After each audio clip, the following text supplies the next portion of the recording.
Kata Nabi SAW, maukah engkau aku ajarkan ayat dalam Al-Quran yang jika engkau baca akan ini, bila pun kau memiliki tumpukan hutang segunung Uhud, Allah berkenan akan memberikan limpahan rizki kepadamu yang melepaskan engkau dari jeratan hutangmu.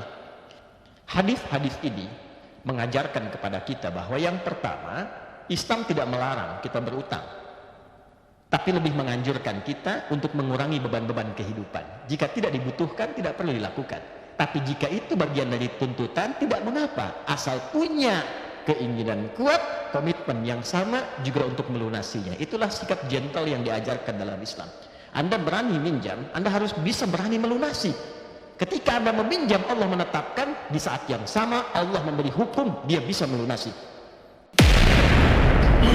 Ada satu catatan menarik yang disampaikan oleh satu alim di antara ulama bernama Syekh Ja'far bin Muhammad Al-Mustaghfiri, dan menuliskan catatan ini dalam kitab beliau bernama Fadailul Quran yang diterbitkan di Darul Kutub Beirut di Libanon di halaman ke-216. Catatan ini menampilkan satu kisah yang cukup menarik di halaman pada kitab yang disebutkan tadi. Didapatkan seorang sahabat utama bernama Mu'adz bin Jabal radhiyallahu taala anhu, yang kelak akan menjadi sosok sahabat mulia yang istimewa di antara periwayat wahyu, di antara tokoh utama yang banyak meriwayatkan hadis-hadis Nabi Muhammad SAW, khususnya terkait dengan peningkatan takwa kepada Allah Subhanahu wa taala. Ternyata dalam kesempatan Jumat, di awal masa Jumat itu, beliau tidak didapati oleh Nabi SAW di masjid Nabi dalam suasana Jumat. Lantas selepas itu dicarilah oleh Nabi SAW, ditanyakan kepada para sahabat. Ketika didapati Mu'adz bin Jabal ini ternyata tengah berlindung, bersembunyi di rumahnya, karena mengetahui saat akan berangkat Jumat dia sudah dihadang oleh penagih hutang. Beliau terjebak dalam satu hutang, kemudian tahu penagih hutang itu menunggu dalam kesempatan Jumat Mu'adz akan keluar, dan merasa belum punya kesiapan untuk membayar di hari itu, sehingga menyimpulkan, saya menetap di dalam rumah untuk menghindari konflik sebelum menuju ke arah Jumat. Hadirin yang paling menarik, tahukah apa yang kemudian direspon oleh Nabi SAW? Nabi tidak mencela sikapnya. Nabi melihat keadaannya sesuai dengan porsi dan kondisinya. Di awal masa-masa Jumat, belum turun yang ketat tentang ketentuan Jumat, belum memahami tentang hakikat Jumat. Nabi menempatkan keawaman Mu'adz pada saat itu sebelum menjadi seorang alim yang sangat istimewa. Sikap berikutnya, orang belum tahu diberitahu, bukan dicela, bukan dimarahi, bukan dijauhkan, bukan dipersekusi. Maka Nabi datang dengan kecerahan yang luar biasa, dengan wajah yang sangat memikat, dengan keadaan yang sangat luar biasa dan istimewa, dan mengatakan kepada Mu'adz dengan solusi, bukan dengan celaan, bukan dengan desakan, bukan dengan pertanyaan yang menambah beban, tapi dengan solusi. Kata Nabi SAW, maukah engkau aku ajarkan ayat dalam Al-Quran yang jika engkau baca akan ini, bila pun kau memiliki tumpukan hutang segunung Uhud, Allah berkenan akan memberikan limpahan rizki kepadamu yang melepaskan engkau dari jeratan hutangmu. Maka disampaikanlah kemudian oleh Nabi SAW firman Allah Subhanahu wa taala di dalam Al-Quran surah Ali Imran di ayat yang ke-26 dan ayat ke-27. A'udzubillahi minasyaitonirrajim. Bismillahirrahmanirrahim. Qulillahumma malikal mulki tu'til mulka man tasha' wa tanzi'ul mulka mimman tasha' wa tu'izzu man tasha' wa tudhillu man tasha' biyadikal khair innaka ala kulli syai'in qadir.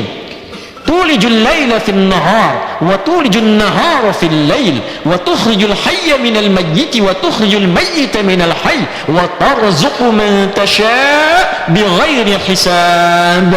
Nabi ajarkan doa di penutup ayat itu dengan mengatakan, ya rahmanad dunya wal akhirah wa rahimahuma tarhamu man tasha aw tu'ti man tasha wa tamna'u mimman tasha.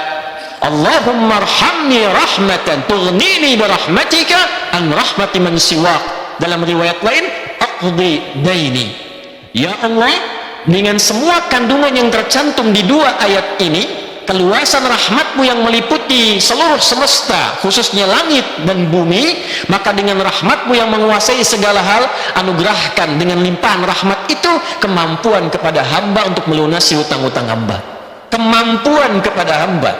Dia tidak minta uang turun dari langit, dia tidak minta dinar dan dirham turun dari langit. Dia diajarkan oleh Nabi minta kepada Allah subhanahu wa ta'ala kemampuan untuk melunasi utang-utang yang terjerat dengan itu dalam kehidupan hariannya. Hadirin, satu kisah nanti kita akan simpulkan di akhir, bahwa setelah kejadian itu Mu'adz bertawakal kepada Allah, berikhtiar menjemput makna ayat tadi, dan kemudian mendapatkan rizki yang diinginkan, yang bahkan bukan hanya melunasi utangnya tapi mengangkat derajatnya di sisi Allah subhanahu wa ta'ala sehingga menjadi tokoh yang kita kenal sampai detik ini. Hadirin, di sisi yang berbeda, kisah ini didokumentasikan oleh Imam Abu Daud dalam sunannya nomor hadis 1555 yang kelak kemudian diriwayatkan sampai kepada kita melalui tokoh utama. Bila tadi sahabat Mu'adz bin Jabal, sekarang berpindah kepada sosok namanya Abu Umamah. Abu Umamah satu ketika datang ke masjid seperti keadaan kita sekarang. Dia duduk di satu bagian di masjid, wajahnya begitu muram, keadaannya lesu. Datang Nabi SAW. Ini pelajaran penting sekali terkait dengan ekspresi yang kita tampilkan dalam kehidupan. Nabi itu melihat orang akan sesuai dengan keadaan yang dibutuhkan orang itu, dan melihat wajah itu orang punya harapan. Gimana caranya orang punya persoalan, melihat wajah kita itu tidak menambah beban, dan dia mendapatkan harapan, walaupun belum tentu apa yang didapatkan dari orang itu menjadi solusi, tapi setidaknya sebagai seorang muslim bertemu dengan siapapun, bagaimana orang itu bisa gembira melihat pada diri kita ada kebaikan, melihat diri kita mendapatkan satu harapan-harapan kemuliaan. Tidak pernah didapatkan gambaran dari wajah Nabi Muhammad SAW ketika dipandang oleh siapapun, dilihat oleh siapapun, kecuali mereka gembira memandangnya, mereka punya harapan dalam pandangannya, dan mendapatkan kasih sayang dalam pertemuannya. Itulah ainur rahmah, cara pandang Nabi SAW. Datang dengan senyuman, bertanya Nabi, apa gerangan yang membuat engkau begitu tertekan sehingga keadaan dirimu begitu layu dan seakan kehilangan harapan?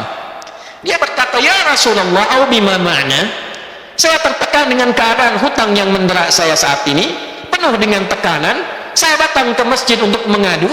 Maka apa yang Nabi sampaikan? Maukah engkau aku ajarkan satu doa? Hadirin, bisa Nabi mengeluarkan dari sakunya untuk mengatakan, pergi bawa ini lunasi utangmu. Tapi apa yang Nabi ajarkan yang lebih istimewa daripada itu? Nabi tidak memberikan ikannya, Nabi memberikan kailnya. Yang kail itu bukan sekedar menjadikan ia tertancap di dalamnya, tapi menautkan dirinya dengan ikhtiar, dengan jalan tawakal kepada Allah subhanahu wa ta'ala. Maka hal pertama yang diajarkan oleh Nabi yang menarik, Nabi katakan, kul, bacalah ini, Allahumma inni a'udzubika minal hammi wal hazani wa a'udzubika. Ini bagian yang kedua yang sangat menarik, saudara. Bagian kedua yang sangat menarik, bukan hanya satu part, dua part, sampai kepada tiga bagian part. Allahumma inni a'udzubika minal hammi wal hazani wa a'udzubika minal ajzi wal kasali wa a'udzubika minal jubni wal bukhli. Baru yang terakhir, part akhirnya, wa a'udzubika min ghalabati daini wa qahri rijal. Ya Allah, hamba menautkan kebutuhan hamba kepadamu, yang dengan itu hamba ingin berikhtiar mengentaskan kesulitan hamba dan menghilangkan tekanan dari utang yang mendera. Hamba mohon ya Allah, lindungi hamba dan jauhkan hamba yang pertama minal hammi wal hazani, dari kegelisahan yang membuat hamba meratap dalam hidup dan larut dalam kesedihan. Ternyata saudara, yang diajarkan oleh Nabi, permintaan yang pertama itu bukan limpahan hartanya, bukan uangnya, bukan materi untuk melunasi utangnya. Ada yang lebih penting daripada itu, kemampuan kita berikhtiar untuk menjemput anugerah Allah dari rizki itu. Jika datang kesedihan, jika larut dalam ratapan, tidak pernah muncul kemudian kemampuan yang tangguh itu. Jadi hal pertama yang diajarkan oleh Nabi, apapun yang menimpa kita, yang terjadi dalam kehidupan kita, bila Allah telah tetapkan, hadapi. Allah telah anugerahkan pada kita kemampuan yang istimewa untuk menghadapi segala apapun. Namun terkadang dengan pesimisme, dengan kesedihan, hazan, dengan ratapan, tugas apapun, walaupun Anda punya kemampuan, tapi Anda dirundung oleh pesimisme yang mendalam, sekecil apapun tugas tidak akan pernah bisa diselesaikan. Maka yang pertama Nabi mengajarkan, ini bukan masalah utangnya, ini masalah mentalmu, kata Nabi. Tapi disampaikan dengan bahasa yang lembut. Jauhkan diri dari sikap pesimis. Engkau akan tahu Allah Tuhan yang maha luas, Allah Tuhan yang pemberi, dititipkan padamu kemampuan yang luar biasa, didesain dengan ketentuan yang sangat luar biasa. Tapi kalau engkaunya pesimis, mentalmu jatuh dalam ratapan, jatuh dalam kesedihan. Jangankan yang besar, hal kecil pun tidak akan pernah engkau bisa tuntaskan. Maka doa yang pertama memberikan motivasi, mengangkat semangat kita. Apapun yang ada di hadapan kita, tugas apapun, Allah telah berikan kemampuan pada kita untuk menyelesaikannya jika kita selalu optimis menatap setiap peluang yang ada di hadapan kita. Allahumma inni a'udzubika minal hammi wal hazani wa minal ajzi wal kasal, dan dari sifat lemah diri dan pemalas. Hadirin yang kedua, ini ada pekerjaan kerjakannya, aduh malas nih, wah capek kayaknya nih, wah ini suasana yang nggak memungkinkan. Sikap semacam itu tidak menyelesaikan masalah. Maka ternyata di samping ada kemampuan positif dalam diri kita untuk menyelesaikan berbagai hal, ada juga bagian tertentu yang kadang diprovokasi oleh setan untuk muncul melemahkan sikap optimis kita. Rasa malas itu tidak positif, merasa lemah itu tidak produktif. Kalau Anda ingin menyelesaikan tugas, proyek sebesar apapun, tampilkan sikap optimisme, jauhkan sikap malas. Datang lebih awal, kalau perlu pulang lebih akhir, koordinasikan dengan baik, tampilkan sikap optimis yang mendalam. Tugas setidaknya dengan optimis, setengah pekerjaan kita selesai dilakukan. Itulah sebabnya kenapa sa'i diawali dengan sofa dan menjemput marwah. Marwah itu puncak harapan tertinggi yang ingin kita raih. Sa'i itu bukan lari-lari kecil. Sa'i itu dalam bahasa Arab artinya usaha yang serius, yang sungguh-sungguh. Sekalipun untuk mencapai itu Anda mesti berlari. Tapi dimulai dengan sofa, dari kata tasfiyah, menyaring sesuatu yang kotor sehingga melahirkan yang bersih. Anda ingin menyaring satu air yang sudah Anda pompa sehingga lahirnya jernih. Anda saring yang kotornya keluar, muncul jernihnya. Itu tasfiyah saringannya, yang sikapnya disebut dengan sofa, yang keluar disebut dengan sufi. Itu sifatnya. Jadi ketika kita sifatnya bersih, saring, malas, saring, ratapan, saring, pesimis, hilangkan, kelemahan, jauhkan, optimis, majukan. Maka orang yang bergerak dengan sikap-sikap positif, dia sudah ada di puncak bahkan sebelum dia bergerak dan menjemput marwah yang dia inginkan. Allahumma inni a'udzubika minal ajzi wal kasali wa a'udzubika minal jubni wal bukhli. Dan aku berlindung padamu ya Allah dari sikap pecundang dan pelit. Setelah dapat rizkinya, setelah dia berusaha, setelah diberikan kemampuan, ternyata tak punya kemampuan untuk berbagi. Itu disebut oleh Nabi, orang yang dititipkan rizki, dengan peluang dia mencari amal soleh dengan rizki itu, mudah bagi Allah titipkan pada hamba yang lain. Tapi ketika Allah titipkan pada dirinya, baik dengan ilmu, dengan kedudukan, dengan harta, bahkan dengan tenaga, ternyata hikmah dibalik semua titipan itu agar kita mencari legasi terbaik sebelum pulang kepada Allah.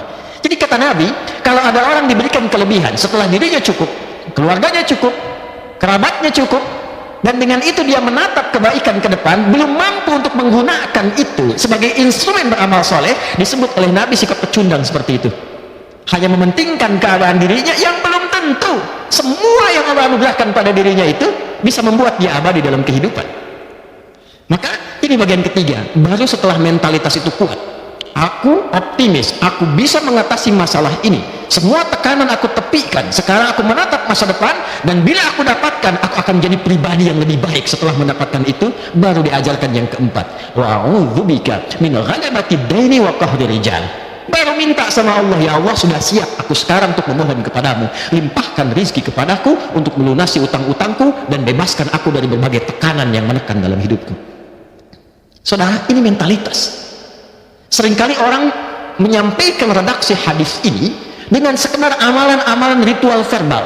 Baca ini pagi, baca ini sore. Anda baca, tapi kalau Anda mentalnya masih lemah, masih pesimis, tidak pernah optimis menatap kehidupan, tidak akan pernah apa yang dijanjikan itu turun. Kecuali sekedar jadi amalan-amalan rutin. Ibadahnya betul, ada. Pahala ada. Tapi apa yang kita dapatkan dari situ belum tentu diraih menyelesaikan masalah kita. Lantas dengan itu Anda salahkan hadisnya. Saya sudah baca, ya Allah, ya Rasulullah, saya sudah amalkan, kenapa utang saya belum lunas? Mental Anda belum sembuh. Sikap kita mengatasi masalah belum turun. Bagaimana Allah memberikan solusi pada orang yang belum siap, sedangkan Allah Maha Adil tidak akan pernah memberikan tugas pada orang yang tak mampu menunaikannya. La yukallifullahu nafsan illa wus'aha. Maka di antara amalan Jumat, datang seorang yang pada masa itu masih zaman perbudakan. Maka tuannya mengatakan kepada budak ini, jika engkau mampu memberikan kepadaku jumlah sekian sebagai utangmu, ya, utangmu yang dihitung saat engkau menjadi budak ini, aku merdekakan engkau. Maka datanglah orang ini kepada sahabat Ali bin Abi Thalib radhiyallahu taala anhu karramahullahu wajhah. Maka ketika datang, Ali mengamalkan sunnah Nabi sallallahu alaihi wasallam. Kata beliau, alih-alih memberikan bantuan berupa materi, kata Ali bin Abi Thalib, maukah engkau aku ajarkan satu doa dari Nabi sallallahu alaihi wasallam, dari Nabi sallallahu alaihi wasallam, bersanad. Maukah engkau aku ajarkan satu doa dari Nabi sallallahu alaihi wasallam yang jika engkau bacakan ini, yang kelak oleh para ulama didokumentasikan sebagai doa yang sering dibacakan dalam Jumat, khususnya dalam kesempatan duduk di antara dua khutbah itu. Maka diajarkanlah oleh sahabat Ali bin Abi Thalib radhiyallahu taala anhu, Allahumma kfini bihalalika an haramik wa aghnini bifadlika amman siwak. Dalam riwayat lain, Allahumma kfini bihalalika an haramik wa aghnini bita'atika an maksiyatik wa bifadlika amman siwak. Ya Allah, mohon cukupkan hidupku dengan semua yang halal darimu saja, dan jauhkan aku dari perkara-perkara haram yang tidak ditetapkan olehmu. Dan mohon ya Allah, kayakan aku dalam hidupku, pertama dengan amalanku kepadamu. Jadi mendahulukan amalnya untuk bekal pulang. Ini orang visioner, karena doanya dari Nabi. Anda mau datang ke sini, ke Sudirman, ke masjid ini, bukankah butuh bekal? Anda pulang, tak mungkin pulang tanpa bekal. Anda mau pakai kendaraan, butuh bensinnya, ada bekalnya. Besok lusa waktunya tiba, kita pulang menghadap Allah, pindah tempat, sama-sama butuh bekal. Saudara, dengan logika yang sama, bekal apa yang kita siapkan kalau kita pulang kemudian kepada Allah? Kan hukum pindah tempat itu mengatakan secara logika mesti ada bekal. Anda pindah dari Jakarta ke Bandung, mesti ada bekal. Interdunia saja Anda perlu bekal. Sekarang Anda pindah alam, pindah dimensi, dari dunia ke akhirat. Pertanyaan dasar pertama, bekalnya apa? Beruntungnya, berbahagianya kita sebagai muslim, semua konsep kehidupan itu jelas. Di alam kubur bekalnya ini, amalannya ini, pertanyaannya ini, keadaannya begini. Di akhirat bekalnya ini, caranya begini, kehidupannya begini, mengatasinya begini, solusinya begini. Anda silahkan cari di buku manapun, referensi manapun yang menjelaskan etapa kehidupan dengan semua solusinya, Anda tidak akan temukan, kecuali dalam petunjuk-petunjuk keislaman, baik dalam Al-Quran ataupun hadis Nabi Muhammad SAW. Bekal kita apa? Maka ketika meminta, orang yang visioner berpikir panjang diajarkan oleh Nabi, hei, engkau tinggalkan dunia, sifat dunia hilang. Engkau pejabat, meninggalkan dunia, jabatanmu hilang. Silakan Anda cek di semua makam nisan kuburan, apakah jabatan disebutkan? Anda hanya akan temukan harapan tertingginya bukan jabatan. Almarhum. Almarhum itu yang disayang oleh Allah. Bagaimana kita pulang disayang Allah? Bagaimana bisa disayang? Kalau untuk salat belum semangat, untuk baca Quran belum mampu, semangat tidak ada. Nabi menghargai orang yang ingin baca Quran dengan segenap kemampuannya, walaupun dia belum fasih membacanya. Nabi katakan falahu ajran, dia dapat pahala 2 kali lipat. Orang yang lancar gampang baca Quran, yang tidak lancar pengen dia bisa baca saja, kata Nabi falahu ajran, dia dapat 2 pahala. Pahala keinginan kuat dia untuk membaca, dan yang kedua pahala dari semua bacaan yang bisa dia kumpulkan. Tapi poinnya adalah akhirat didahulukan. Bita'atika an maksiatika, Allah berikan hamba kemampuan untuk menaatimu, taat kepadamu dalam salat, taat kepadamu dalam pekerjaan, taat kepadamu di rumah tangga, dan jauhkan hamba dari segala peluang-peluang dan potensi maksiat. Baru yang ketiga, bifadlika amman siwak, ya Allah anugerahkan hamba darimu rizki yang terbaik, yang paling utama, dan bukan dari sisi lain yang tidak engkau tetapkan. Ketika semua jalan buntu di dunia, serahkan semua urusan kepada Allah untuk memberikan yang terbaik dalam kehidupan kita. Makanya sahabat sering datangnya ke masjid. Minimal apa? Minimal hatinya tenang dulu.